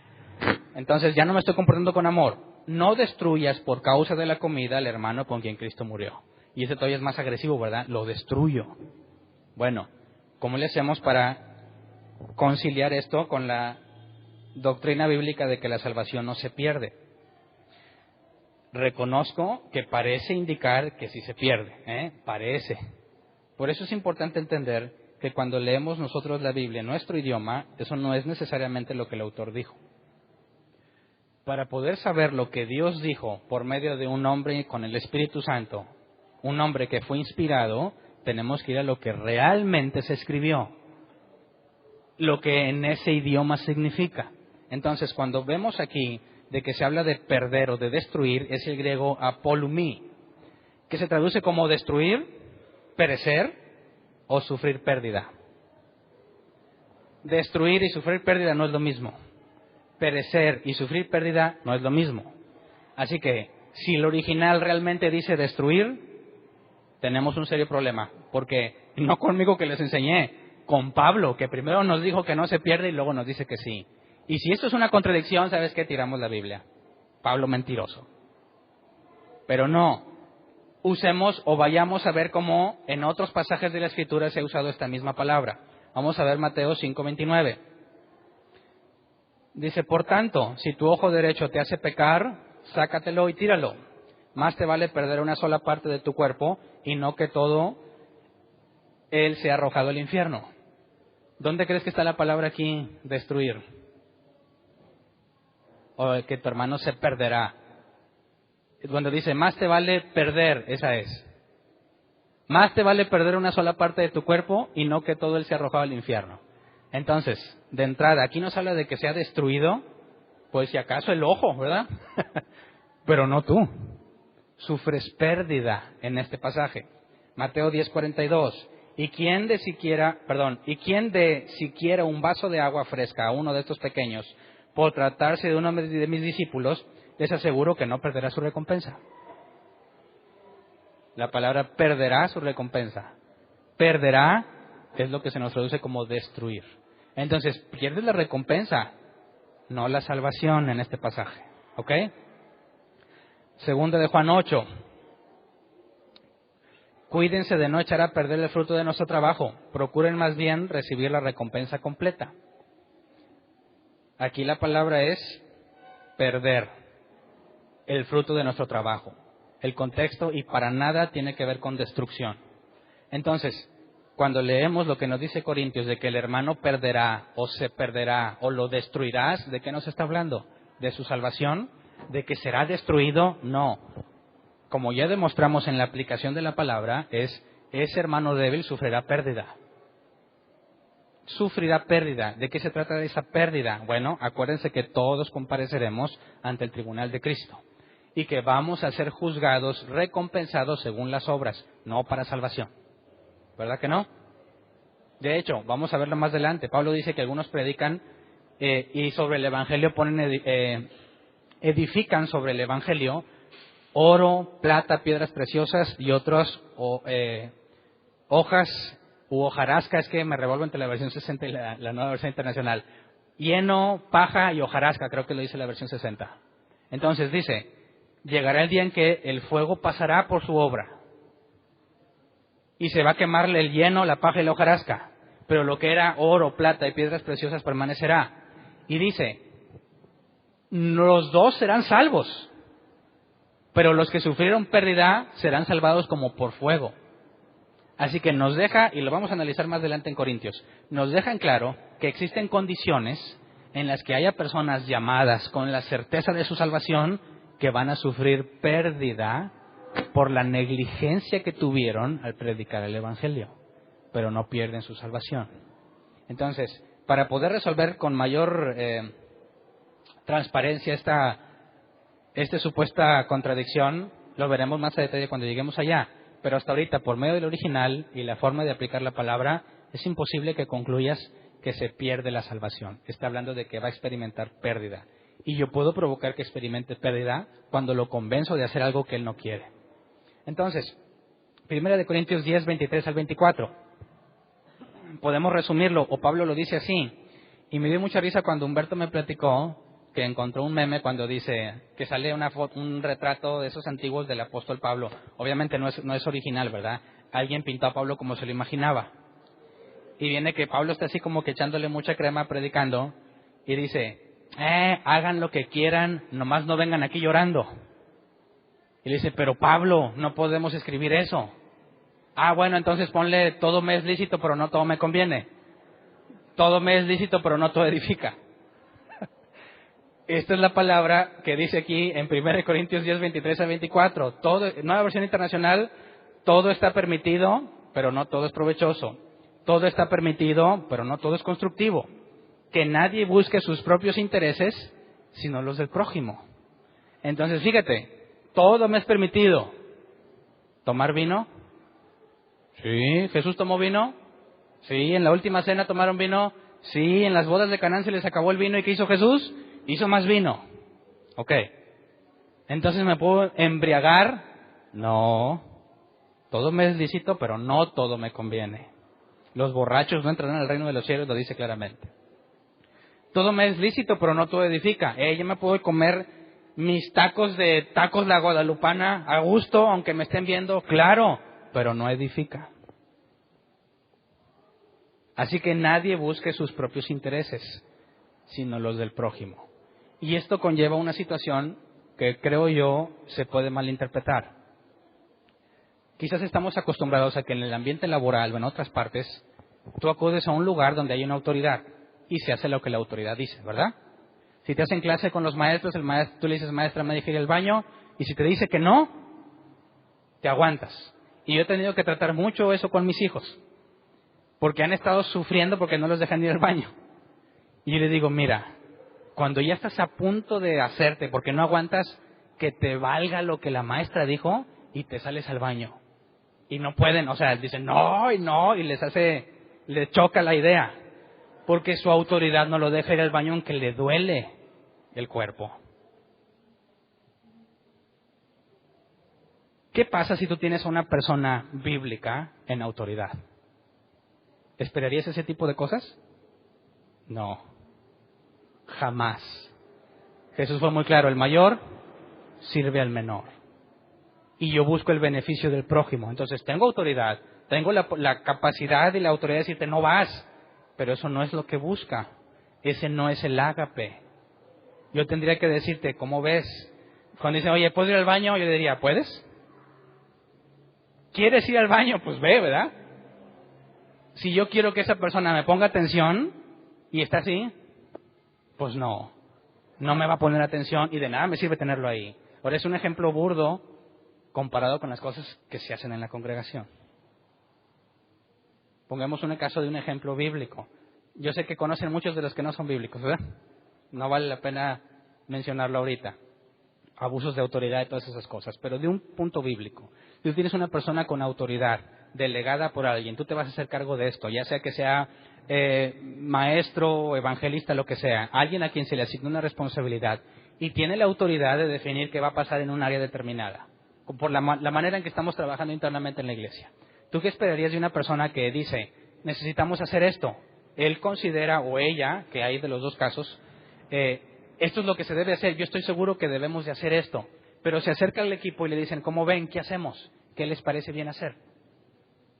Hay muchas personas que no están acostumbradas a que les pregunten. Hay muchas personas que piensan que la autoridad no pregunta, nada más dice y ordena lo que debe de hacer.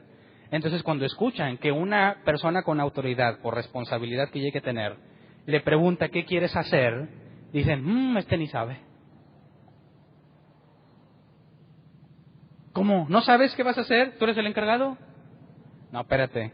Una cosa es que te pregunte qué opinas y otra cosa es que no sepa qué hacer. Y si yo realmente quiero ser bíblico, yo no busco mi interés ni lo que yo creo que es correcto. Voy a hablar contigo para que lleguemos a un consenso.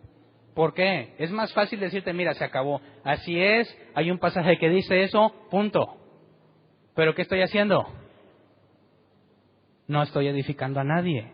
Porque las decisiones que yo tome, sean buenas o malas, cuando me equivoque, a nadie le va a servir. Cuando sea algo que funcionó, a nadie le va a servir, porque el único que se enteró de cómo llegué a esa conclusión fui yo. Pero si yo me aseguro, ya sea que me equivoque o no, de meterte en el proceso, oye, mira, tenemos esta opción y esta opción y esta opción, yo ya tengo una postura decidida. Quizás incluso con mi experiencia puedo decir, esta es la mejor opción, pero si soy humilde, puedo entender y saber que Dios sin ningún problema puede usar a otra persona para hacerme ver mi error. Así que les voy a preguntar, ¿qué creen ustedes que es lo mejor? Y no significa que no sepa. Significa que me estoy apegando a lo que la Biblia dice. Y que tengo la humildad necesaria para decir quizás mi idea no es la mejor. Entonces, ¿qué pasa con aquellos que dicen, ¿cómo no sabes? ¿Quién tiene problemas? ¿El que pregunta o el que piensa que no sabe por qué preguntas? ¿Qué hay que hacer con esos? Sacarlos de la iglesia. No, ¿qué acabamos de leer? Ágape. Ágape. Oye, mira, te pregunto porque quiero saber qué piensas. No porque no sepa. A ver, ¿qué dijiste tú? ¿Qué dijiste tú? ¿Qué dijiste tú? Bueno, la mejor opción es esta, ¿no? Yo te digo lo que opino, que dice la Escritura. Oye, pero si te vas a tardar más. Claro que me voy a tardar mucho más. Pero cuando me equivoque, ¿de quién va a ser la culpa? De todos los que dijeron que sí. No nada más mía. ¿Verdad? Me va a decir, Hernán, te equivocaste. Le voy a decir, no, tú dijiste que estabas de acuerdo. Y cuando ve que sí funciona, voy a decir, ¿ya ves que sí sé? Claro que no, porque se decidió entre todos. Así que ni me vuelvo arrogante si funciona, ni soy el que recibe el dedo acusatorio cuando no. Todos tomamos la decisión, todos nos equivocamos. Todos tomamos la decisión, todos acertamos. Pero ya sea que nos equivoquemos o que acertemos, todos aprendimos en el proceso.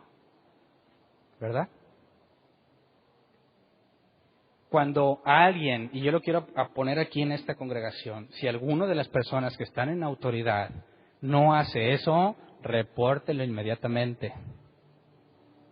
No se vale y es intolerable. ¿Por qué? Porque es opuesto y contrario a la Escritura. Si alguien dice, mira, aquí yo soy el que hago, yo decido porque mira, yo tengo más experiencia que tú y tú no sabes, a mí me contó el pastor esto y luego, ¿sabes qué? Lee Romanos. Así de simple. No, que tú qué me vas a decir a mí, trae testigos. Lee Romanos 18. Trae testigos. Sigue necio, dilo a los ancianos. Sigue necio, para fuera de la congregación. ¿Por qué? Porque mira, si no se apega a lo que la Escritura dice, ¿cuál es la consecuencia lógica? ¿No es cristiano? Si alguien dice que ama a Dios y no guarda sus mandamientos, el tal es mentiroso. ¿Verdad? Así que si hay un verdadero cristiano que comete el error de comportarse de forma arrogante, ¿qué esperaríamos que suceda ya que es un verdadero cristiano? Que tenga la humildad de decir, perdón, me equivoqué. ¿Verdad? Y asunto arreglado. Así que no les dé miedo equivocarse. No se pongan de necios. Que te vas hasta el extremo y sales de la congregación. Seamos bíblicos en todos los aspectos. Entonces, 1 Corintios 10, 25 al 30. Empieza a sacar las conclusiones finales. 1 Corintios 10, 25 al 30. Coman de todo lo que se vende en la carnicería sin preguntar nada por motivos de conciencia. Es lo que todos hacemos, ¿no? ¿Quién preguntó el historial de la vaca cuando pediste barbacoa? A pesar de que el carnicero te va a decir, no tengo idea, o sea, ¿quieres o no quieres barbacoa? Sería imposible estar buscando el registro de dónde vino la vaca. Así que hasta en eso soy bíblico. Mira, dame aquí 1 kilo de barbacoa y no me interesa de dónde vino la vaca. Por motivos de conciencia, ¿verdad? Si soy débil en la fe, mi conciencia me puede acusar. Si me dicen, mira, esta la trajeron del concierto de Kiss y le agregamos un poquito de ceviche del murciélago que le arrancaron la cabeza. Digo, si tú eres fuerte en la fe, dile, y el murciélago viene gratis. Viene gratis, échamelo. Porque me tienes sin cuidado qué hicieron con ese murciélago. Pero si eres débil en la fe y dices, ¿sabes qué? Esta vaca fue la que... Cállate y no me digas nada, no quiero saberlo, es más, ya no quiero barbacoa. Y te vas de ahí, por tu propio bien. Porque si te comes eso, luego no vas a aguantar el cargo de conciencia de lo que te comiste. ¿Verdad? Ok. Y luego nos pone un ejemplo con un incrédulo. Bueno, versículo 24, porque del Señor es la tierra y todo cuanto hay en ella. Todo es de Dios. Ok, ahora, ¿qué pasa si me invitan a una casa el mero 12 de diciembre y me ofrecen no sé qué comida tradicional se ofrezca el 12 de diciembre, pero te ofrecen algo que otro cristiano se puede ofender cuando te lo comes? Dice, si algún incrédulo los invita a comer y ustedes aceptan la invitación, coman de todo lo que les sirvan sin preguntar nada por motivos de conciencia. Pausa. Esto ya es un problema para los que dicen que no vayas con los mundanos, ¿verdad que no? ¿Qué dice Pablo aquí? Si te invitan a comer y aceptas, ve. O hubiera dicho, no, porque te contaminas. ¿Quieres ir a comer? Ve. Y luego dice, coman de todo lo que les sirvan sin preguntar nada por motivos de conciencia. ¿Pero la conciencia de quién? Fíjate, dice el versículo 28. Ahora bien, si alguien les dice, esto ha sido ofrecido en sacrificio de los ídolos, entonces no lo coman por consideración al que lo mencionó y por motivos de conciencia. Me refiero a la conciencia del otro, no la de ustedes.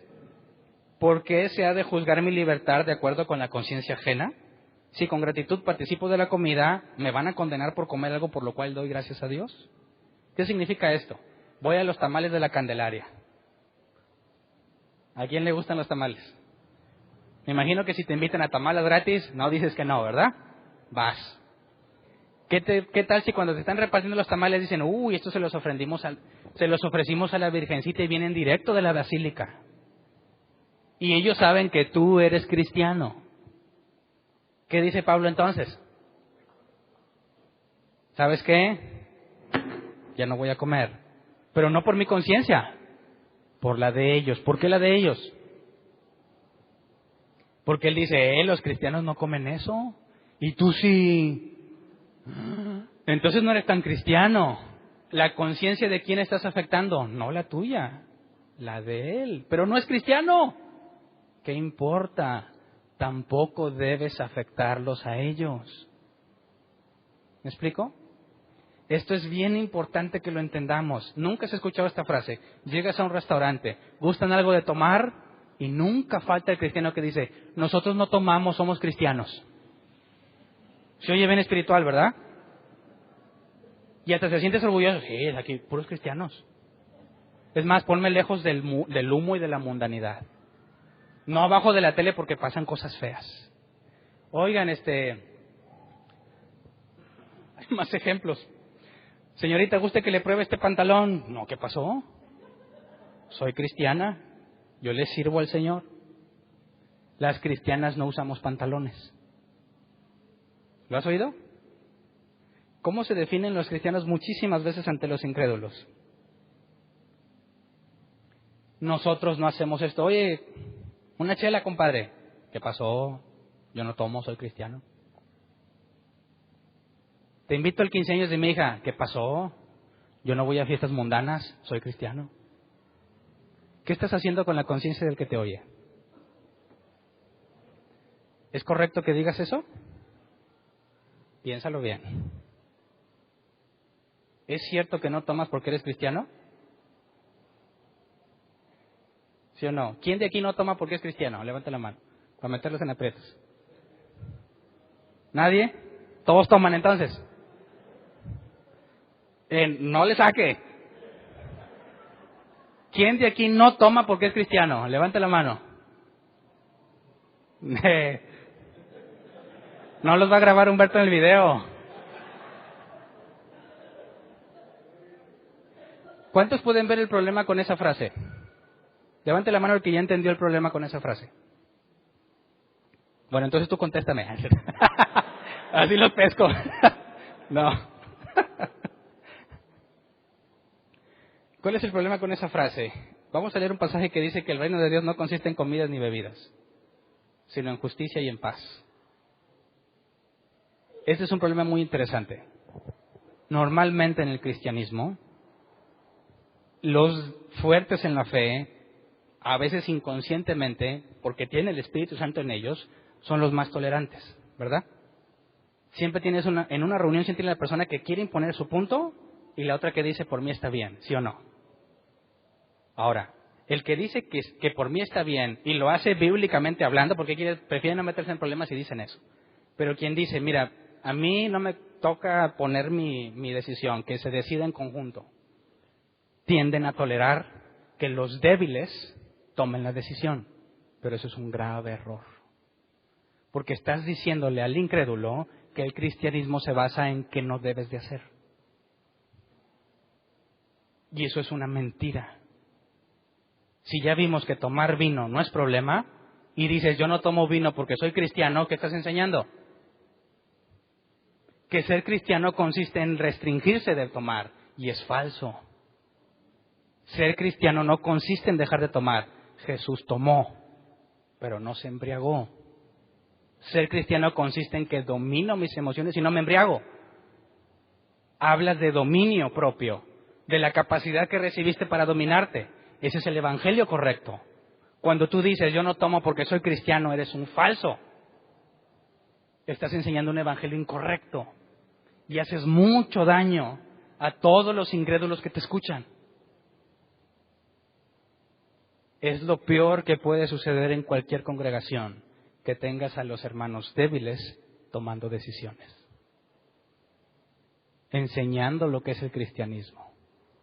Es lo más desastroso que puedes ver, porque aunque lo hacen con la intención de ser muy espirituales y ser bíblicos, en su ignorancia pervierten el evangelio y no son fieles predicadores de las Escrituras. Así que cuando te pregunten, ¿vas a tomar algo? No, gracias. Punto. ¿Por qué no tomas? Dile la verdad. No me gusta. O no me puedo controlar, así que mejor ni le entro. Pero nunca digas, es que soy cristiano, porque es falso. Es falso. Entonces, tenemos que hacernos ese compromiso. Nunca dejemos que los hermanos débiles tomen decisiones. ¿Por qué? Lo van a hacer de una forma limitada. Todos van a ser tomadas en cuenta. Tiene que llegar a un punto en el que todos concordemos con la Escritura.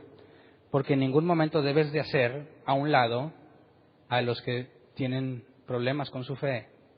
La Biblia es clara. Romanos 14, 10 al 13. Tú entonces, ¿por qué juzgas a tu hermano? ¿O tú por qué lo menosprecias? Todos tendremos que comparecer ante el tribunal de Dios. Está escrito, tan cierto como que yo vivo, dice el Señor, ante mí se doblará toda rodilla y toda lengua confesará a Dios. Así que cada uno de nosotros tendrá que dar cuentas de sí mismo. Por tanto, dejemos de juzgarnos unos a otros. Más bien, propónganse no poner tropiezos ni obstáculos al hermano. Y aquí el juicio, obviamente, es en cuanto al contexto de qué comes y qué no comes y qué haces y qué no haces. No tiene nada que ver cuando Jesús dijo, juzgad con justo juicio. Porque si vamos a señalar al que no es cristiano entre nosotros, tiene que haber un juicio. Pero si alguien no quiere comer alguna cosa, no tenemos por qué estarlo juzgando. Romanos 14, 14 al 17. Yo de mi parte estoy plenamente convencido en el Señor Jesús de que no hay nada impuro en sí mismo. Si algo es impuro, lo es solamente para quien así lo considera. Ahora bien, si tu hermano se angustia por causa de lo que comes, ya no te comportas con amor. No destruyes por causa de la comida al hermano por quien Cristo murió. En una palabra, no den lugar a que se hable mal del bien que ustedes practican, porque el reino de Dios no es cuestión de comidas o bebidas, sino de justicia, paz y alegría en el Espíritu Santo. Así que cuando tú dices, yo no hago esto porque soy cristiano, fracasas rotundamente con este pasaje. La predicación del Evangelio tiene que ver con justicia, paz y alegría en el Espíritu Santo. Yo no tomo porque así estoy en paz. Yo no tomo porque me trae problemas. Yo no tomo porque no me gusta. Eres fiel a predicar justicia, paz y alegría. Yo no tomo porque soy cristiano, fracasas en este pasaje. Romanos 14, 19 al 22, por lo tanto, esforcémonos por promover todo lo que conduzca a la paz y a la mutua edificación. Eso es lo que hay que promover. A eso me refiero que cuando el hermano débil quiere tomar decisiones, no, porque no promueves esto. Pones limitantes y restricciones y no debemos de hacerlo. No destruyas la obra de Dios por causa de la comida. Todo alimento es puro, lo malo es hacer tropezar a otros por lo que uno come. Más vale no comer carne, ni beber vino, ni hacer nada que haga caer a tu hermano. Así que la convicción que tengas tú al respecto, manténla como algo entre Dios y tú. Dichoso aquel a quien su conciencia no lo acusa por lo que hace. Entonces, manténlo como algo entre Dios y tú significa, cállate la boca. No des información que no te piden. Yo no hago esto porque soy cristiano, nadie te preguntó. Y nomás estás echando a perder todo, ¿verdad? Porque le digo, voy a tener una reunión y va a haber cristianos. Y ya lo he escuchado muchas veces. No, hombre, esos son de pincitas. No, y que se enojan que porque el ruido y que sí, son bien exigentes. No, de lo peor que he conocido. Así literalmente lo he escuchado. Oye, incluso gente no cristiana que dice, oye, van a organizar un evento tal, iglesia tal, por no decir nombres. Esos hombres son gente... No. Para empezar, ¿sabes qué quieren hacer? Ir a echarle aceite al lugar donde va a ser el evento. ¿Qué crees que piensa el no cristiano cuando ve a los cristianos? Oh, Padre, y aventando el aceite en todos lados. Aquí le embarro para que se vayan los demonios y embarro el piso. ¿A qué conclusión llega el incrédulo? Tengo que echarle aceite para que se vaya el mal. Tengo que echarle aceite para que los demonios se vayan. Va a decir, quiero de ese aceite. Va a decir, están locos. ¿Están locos? ¿Tú crees que porque echas aceite se va a ir un demonio? ¿O va a decir Dios, hijo, si yo iba al evento, Hernán, pero no le echaste aceite? Ahora estoy limitado. Te mando a mi arcángel si quieres, pero yo no voy porque no fuiste a echarle aceite. Nuevamente, ¿nos vamos al extremo? Es absurdo. ¿Te das cuenta del daño que hace al cristianismo cuando estos espiritualoides, débiles, enfermos en su fe, son los que toman decisiones y hacen ese tipo de barbaridades? El daño es irreparable en la mayoría de los casos. No seas de esos. Guárdalo como algo entre Dios y tú. Oye, vamos a ir a un evento. Imagínate, queremos irnos de campamento, ¿verdad? ¿Qué tal si al lugar en que le vamos primero hubo un campamento de satanistas? No, pues mandamos unos que vayan a reprender todo primero. ¿Qué pasó con el versículo que el ángel de Jehová acampa alrededor de los que le temen y los defiende? No, vayan y echen fuera y vamos a estar orando por ese lugar para que Dios lo limpie. Las cosas, nada es impuro en sí mismo, solo para el que así lo piensa. Así que por eso tenemos un grave problema con el cristianismo actual, porque un montón de gente enferma en su fe está haciendo cosas bárbaras y tomando decisiones antibíblicas, echando a perder el verdadero mensaje del Evangelio. Si tú hiciste de esas cosas, arrepiéntete seriamente y no permitas, mientras esté en tu alcance, no permitas que un hermano débil marque lo que es el Evangelio a un incrédulo. Siempre que tengas la oportunidad de estar presente, cuando alguien dice, yo no tomo porque soy cristiano, no te quedes callado. Vamos a ser juzgados por las cosas que dijimos y por las que no dijimos. Aquel que sabe hacer lo bueno y no lo hace, le es pecado. Pero eso sí, si te pones todo loco a regañarlo, el que peca eres tú. Y el mensaje termina peor con el incrédulo. Recuerda, nuestra plática debe ser amena y de buen gusto. Por si acaso Dios le considera arrepentirse. Así que, oye, y nosotros no, somos un grupo cristiano y no tomamos porque somos cristianos. No, disculpa, déjame aclararte. No toman porque no les gusta, ¿verdad? Jesús tomó vino, así que el problema no es el vino. No nos gusta tomar, así que por eso no tomamos. Asunto arreglado. ¿Verdad? Ok. Romanos 14:23. El que tiene dudas en cuanto a lo que come, se condena porque no lo hace por convicción. Y todo lo que no se hace por convicción es pecado. Versión 60. El que duda sobre lo que come es condenado porque no lo hace con fe. Y todo lo que no proviene de fe es pecado. Y aquí la palabra fe es pistis, ser persuadido. Toda aquella cosa que hagas sin estar plenamente seguro, te es pecado. ¿Por qué? Porque no lo hiciste con fe, no lo hiciste persuadido. Acuérdense que el significado de pecado, hamartia, en griego es errar al blanco. El objetivo es que hagas las cosas con paz, con justicia y en alegría. Si tú vas y te pones a comer un pan de muerto porque me viste o porque yo dije que no tiene nada de malo, pero tú sigues pensando que está malo y te obligas a comértelo, tratando de ser fuerte, pecas. No te forces. Deja que los fuertes te den el ágape que necesitas y gradualmente, con el poder de Dios, saldrás de esa enfermedad. Terminemos pues. ¿Qué hacemos con los débiles de esta congregación? ¿Quién vota porque los saquemos? Romanos 14:1. Reciban al que es débil en la fe, pero no para contender, no para entrar en discusiones. Reciban. Aquí la palabra reciban en griego es aceptar como amigo. Entonces, hay de entre nosotros débiles en la fe, gracias a Dios, son bienvenidos y son recibidos.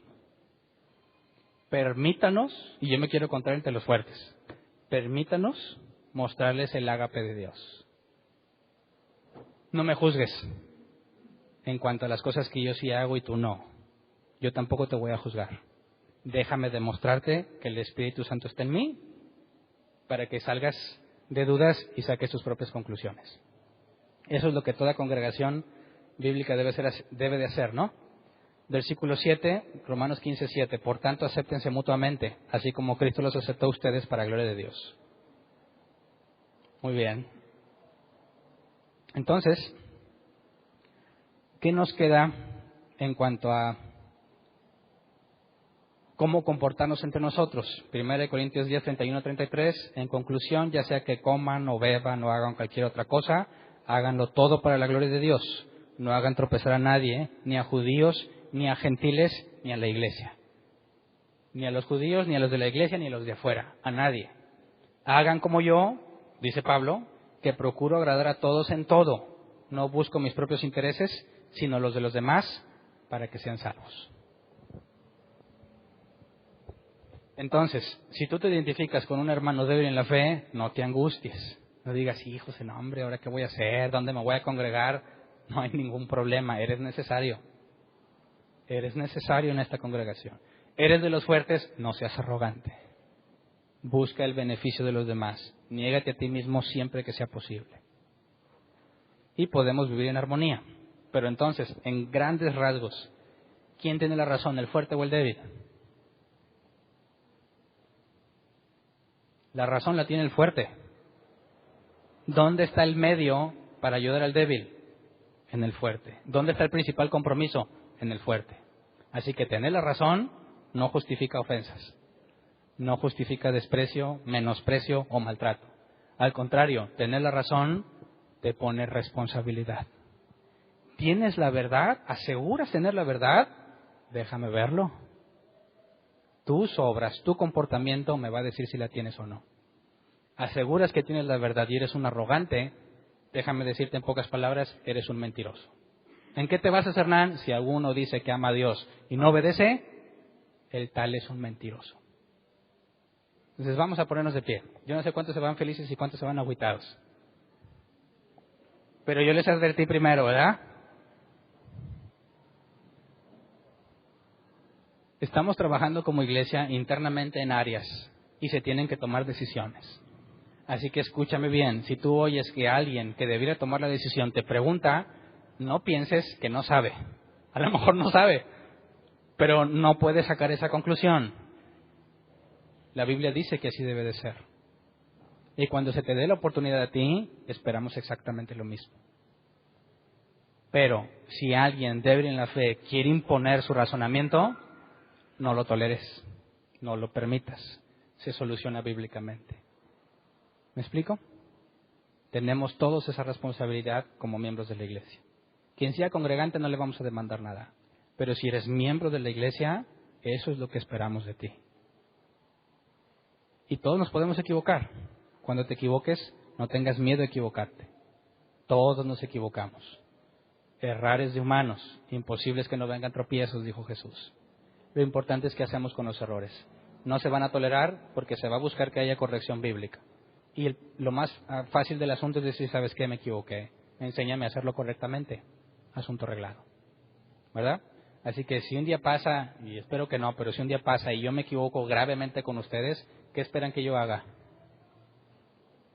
Que si yo lo dije públicamente, tenga que venir y decir públicamente que cometí un error. Y no me da miedo. Errar es de humanos. Pero yo espero de ustedes lo mismo. No porque yo quiera, ¿verdad? Es porque la Biblia enseña. Entonces vamos a orar. Seas débil o seas fuerte, hay cosas que hacer al respecto. Oremos para que cada uno haga lo que corresponde. Vamos a orar, Señor.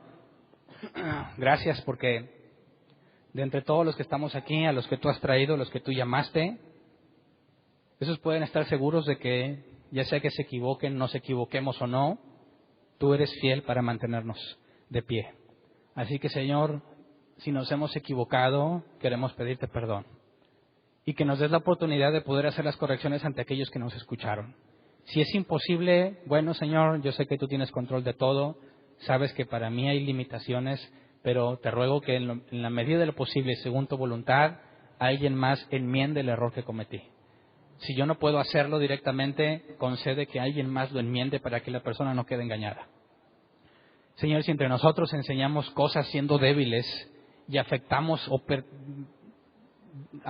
gravemente o distorsionamos el Evangelio, por favor, en tu misericordia te pedimos que nos perdones y que nos permitas corregir ese error. Si nos encontramos como falsos maestros, como hermanos débiles con autoridad que imponían sus reglas por su enfermedad en cuanto a la fe, en tu misericordia, Señor, permítenos enmendar los errores que cometimos y líbranos de no volver a encerrarnos en nuestros propios razonamientos. Enséñanos a buscar siempre el bien del prójimo, aunque yo tenga la razón. Enséñanos a buscar siempre cómo edificar a nuestros hermanos, aunque yo tenga la razón. Pero danos la valentía y danos la sabiduría para no tolerar las cosas que no son bíblicas. Aunque toleremos a aquellos que estén enfermos en su fe y con la confianza de que tú los vas a guiar a que avancen de acuerdo al medio que has designado usar, concédenos también, Señor, que podamos permanecer fieles en cuanto a tu enseñanza y nunca permitir que alguien enfermo en su fe tome control de las decisiones. Que no importa lo que nos cueste, si sea humillación pública, vergüenza pública, persecución, difamación, etcétera, concédenos no quedarnos callados ante el error, pero concédenos hablarlo con gracia y sabiduría. Señor, si entre nosotros hay débiles y fuertes, que se cumpla tu voluntad en nuestras vidas, que el débil deje de juzgar y que el fuerte muestre el ágape que tú le has dado, para que juntos podamos vivir en armonía, Señor. Que todo lo que hagamos sea para tu gloria, tu honra, Señor. Gracias. Amén.